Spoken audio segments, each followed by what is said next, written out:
Information. argent.canoë.ca.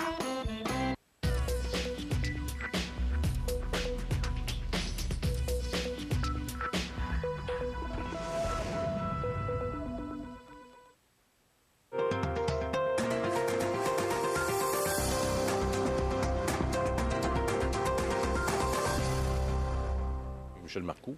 Bonjour. Qui est avec nous. Bonjour. Vous avez un invité avec vous ce midi, en plus. Oui. Hein? On ne sera pas tout seul. On ne sera pas tout seul. On ne sera pas tout seul. Pierre Novak de Edgepoint, bonjour. Enchanté. Bienvenue chez nous. D'ailleurs, on parlera avec Pierre Novak plus dans la deuxième portion de l'émission. Oui. Mais on va y aller avec notre résumé de semaine, Michel Marcoux, si vous voulez bien. Oui. Une semaine positive. Ben oui, encore une fois. la bourse S&P, l'indice de la bourse de Toronto a augmenté de 1,40. Alors, on est rendu à 6,72 depuis le début de l'année.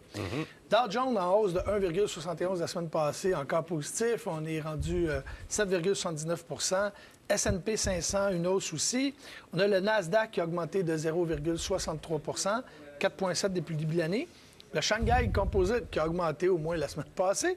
3,13, on est rendu à moins 16,43. Mais quand on s'est parlé la semaine passée, on était à moins 20. Fait que, c'est ça. pas pire. Au moins, c'est positif. Tranquillement, pas vite. Et si on y va par catégorie de fonds, les fonds d'action canadiennes ont augmenté de 1,5, fonds d'obligations canadiennes 0,5, fonds d'action américaines 0,9, fonds d'action internationales 1,2, fonds équilibrés 0,9 aussi, très bonne semaine. Petite capitalisation 1,1. Ça fait 2 semaines en ligne que les fonds de petite capitalisation font un petit peu moins bien que l'indice. Alors qu'on sait qu'habituellement, les petites capitalisations font mieux. Fonds d'action revenus canadiennes, qui sont en règle générale les fonds de dividendes, on peut identifier 1,1 et les fonds de ressources naturelles à 1,8 Alors, ça a été une bonne semaine. Dans les fonds, on a les plus performants la semaine passée. Ça a été le Mackenzie Universal, catégorie mondiale ressources 4,02. C'est énorme. Alors, les ressources continuent à bien faire, mais comme on en a parlé la semaine passée, il faut faire attention. Les gens qui en ont beaucoup dans leur portefeuille, il faut savoir aussi prendre une partie de ses profits, comme on dit, ou rééquilibrer son portefeuille. Fidélité Japon en dollars US qui a augmenté aussi de 3,91 Les plus performants sur 30 jours, CIBC Ressources canadiennes encore 13,71 et notre fameux Sprott Or métaux précieux qui continue à 13,37. Alors, ça continue à bien aller. Juste une question. Je me suis fait poser une question la semaine passée. Quand on présente un Fidélité Japon, quand c'est en US... c'est en dollars US. C'est en dollars US, donc on ne tient pas compte du transfert de devises. Exactement. OK, alors, c'est la question qu'on m'a posée. C'est ça. OK. Alors, ça a été une bonne semaine. En fait, dans le dernier trimestre, toutes les catégories de fonds ont eu un rendement positif jusqu'au 30 septembre, selon les chiffres de l'IFIC, ce qui est excellent. On a parlé de la semaine passée des différentes opinions qu'on a sur la retraite. Ça prend combien de sous? En fait, le RRQ a dit qu'entre 30 et 40 des gens n'auront pas assez d'argent à 65 ans pour avoir 60 des revenus, selon leurs données qu'ils ont. Donc, il y a encore beaucoup de gens qui... Mais le débat n'est pas fini. Hein. Peut-être que la semaine prochaine, on aura des chiffres qu'à 50 c'est suffisant. Mais selon RRQ, ça serait alentour de 60 J'avais aussi, troisième trimestre, comme je vous disais, tous les fonds ont eu un rendement positif. Ça a été excellent pour les chiffres de l'IFIC. Ça a été très, très bon. Il y a aussi une nouvelle, la semaine passée, on en a parlé un petit peu, c'est qu'il va y avoir les fonds de couverture. Il y a des fonds de couverture à Montréal, il y a des petites firmes. Et là, on pense que, en fait, il y a des informations selon certaines sources qu'on aurait un gros fonds de 250 millions de capitalisation de fonds de couverture qui devrait sortir pour le mois de novembre. Ça serait la CSN qui serait l'initiateur, le fonds d'action de la CSN. Alors, j'ai pas d'informations sur les gestionnaires, ça va être plusieurs gestionnaires, mais on sait qu'on a déjà voulu au Québec lancer la gestion des fonds de couverture. On se souvient de la Caisse de dépôt par CDPQ, Services financiers, qui avait aussi essayé de lancer vraiment une industrie de placement de fonds de gestion de fonds mutuels au Canada. Ça n'avait pas tellement bien fonctionné. On se souvient des déboires et de Norbeau qui est arrivé ensuite, qui avait acheté des restants de différentes entreprises. Mais il semblerait qu'il y en a qui vont relancer et ça, c'est peut-être une bonne idée. Les fonds de couverture, hedge fund en anglais, c'est pas mes meilleurs, ça, d'habitude. Bien, écoutez, il y en a quand même qui font très bien à Montréal. Il y en a quelques-uns. Souvent, c'est des petites boîtes. Et souvent, ils ne peuvent pas se permettre d'aller, par exemple, avec 1 milliard d'actifs sous gestion. C'est des petites boîtes qui ont 100 millions, 150, 200 millions d'actifs sous gestion. Il y en a quelques-unes à Montréal. Enfin, il y a du talent. Il s'agit maintenant de L'exploiter. l'exploiter, de le commercialiser.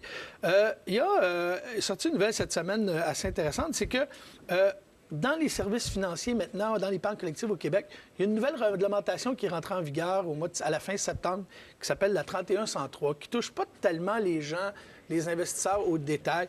Actuellement, l'AMF est en train de faire une consultation sur la refonte. 3103, en fait, ce que ça va changer, ça change un paquet de choses que monsieur, madame, tout le monde ne voit pas au détail. Par contre, il y a beaucoup de gens dans l'industrie qui s'inquiètent des coûts supplémentaires que ça l'amène dans l'industrie. Vous savez, c'est beau dire que les fonds mutuels, ça coûte cher, mais à toutes les fois que les firmes, on leur impose la nouvelle réglementation, évidemment, les coûts, ça finit toujours que c'est les investisseurs. Et ces mesures-là, beaucoup de gens se posent des questions dans l'industrie. Est-ce que ces mesures-là vont protéger les investisseurs? C'est pas sûr. Alors, ça fait beaucoup de papier, ça fait beaucoup d'informations qui ne sont pas souvent utiles, mais on se pose beaucoup de questions, dont M. Yvan Morin, qui est directeur principal de conformité, et M. Blais chez Borden-Gervais, qui, lui, se pose des questions aussi. Bon. On doit se poser des questions. Il y a aussi les fonds distincts. Il y a beaucoup de gens, on s'est rendu compte la semaine passée, une nouvelle qui est sortie, beaucoup de gens, quand on a des fonds distincts, s'assurer que la personne qui va en bénéficier est la même personne qui va payer de l'impôt.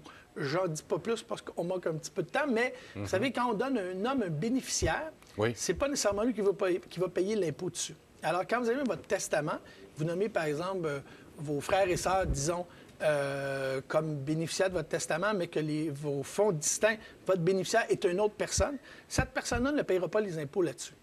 Alors, juste de s'assurer auprès de votre conseiller financier pour être sûr que c'est les bonnes personnes qui vont recevoir les sous, qui vont payer l'impôt qui est dû là-dessus. Oui, parce que ça ne roule pas de façon automatique. Là. Ça ne roule pas de façon automatique, puis il y a des gens qui ont eu des mauvaises surprises dernièrement. Oui. Une des nouvelles aussi qu'il y a eu cette année d'intéressant, d'abord, il y a une nouvelle qui est sortie à l'IFIC. Il semblerait qu'en moyenne, les investisseurs, dans la dernière année, ont épargné 11,9 de leur revenu annuel. Écoutez, j'en connais pas beaucoup. C'est une bonne nouvelle selon l'IFIC, mais je me pose un petit peu des questions à savoir qu'est-ce qu'il y en est de 11,9 c'est énorme. Bien, c'est peut-être ceux qui ont acheté des fonds mutuels qui ont peut-être un peu plus d'argent que d'autres. Je ne vois pas d'autre chose, là, parce que je ne suis pas sûr que ça épargne 10-11 On parle presque loin de 12 là. ce qui est énorme. Dans les nouvelles de la semaine, il y a la compagnie de fonds Sprott qui fusionne deux fonds, qui étaient le Fonds d'action mondiale Sprott et le Fonds toute capitalisation, qui vont fusionner le 30 novembre. En fait, c'est deux petits fonds qui avaient 9 millions d'actifs sous gestion, l'autre 10 millions. C'est des fonds qui... Je suis pas sûr que c'était des fonds intéressants pour les investisseurs. Tu sais, les gestionnaires, des fois, multiplient le nombre de fonds en pensant aller chercher une plus grosse part de la tarte, parce que la tarte augmente, mais pas tant que ça. En tout cas, pas au rythme de 12 par année. C'est ça, je m'en allais dire. Ça, c'est clair. Alors, je pense qu'il y a peut-être, en tout cas, ça arrive comme ça qu'il y a des fonds qui ferment, c'est pas anormal. Je vous dirais, ceux qui sont porteurs de part de ces fonds-là, peut-être de voir, vous allez vous retrouver avec quoi? Parce que ça, c'est une chose, peut-être que le nouveau fonds ne convient plus à vos besoins. Alors, peut-être de regarder ça. Qu'est-ce qu'ils font dans ça là quand il est ferme, qu'il les transforme, là, ou qu'il les transforme, ou qu'il ferme carrément, il les envoie en fait, ailleurs? ils fusionnent deux fonds. Dans ce cas-là, ils fusionnent deux fonds. Donc, probablement qu'ils vont garder le nom d'un fonds. Ça va changer, donc, automatiquement les objectifs de placement. Pour le client, il faut s'informer. Juste s'assurer que ça correspond bien à vos besoins. Il y a aussi la BMO qui appartient à un nouveau fonds indiciel. Vous savez, on en a parlé la semaine passée sur les obligations de sociétés américaines à haut rendement. Oui. En même temps qu'on a dit la semaine passée de peut-être faire attention à cette catégorie d'actifs-là. Pour ceux qui ça peut les intéresser, le titre, le code, le titre, là, c'est ZHY.